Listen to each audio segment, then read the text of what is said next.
எங்களோட கொட்டை கொட்டை பாக்கு பாக்குன்னு சொன்ன போதாதா?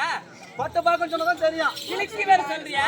விளக்கமா சொல்லணும். சரி ஆகட்டும். முதல்ல பெண்களுக்கு தான் முன்னுரிமை. நாங்க ஓட்டு கேக்குறோம், நீ தூரமா நில்லு. கேளுமா. ஆகட்டும். கேட்கலாமாடி? அன்பார்ந்த தாய்மார்களே, தங்கைமார்களே, ஜான் பலியில் அரிசி முட்டை பெண்கள் நம்ம எல்லாரையும் தாய்வா எடைப்படுறான். இந்த இடத்துல பெண்கள் நாம தான் உயர்ந்தவங்கன்னு எடுத்து காட்டினோம். நான் 1 2 3 சொன்னதோ இருக்கிற பெண்கள் எல்லாம் ஒரு முறை ஜோரா கை தட்டுங்க. புரிஞ்சுதா? பெண்கள் மானத்தை பெண்கள் நீங்க தான் காப்பாத்தணும். எல்லாரும் கை தட்டுங்க. 1 2 3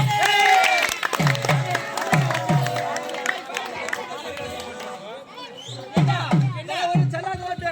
ஏண்டா எங்க ஓட்டு பாக்குறியா? மக்கள்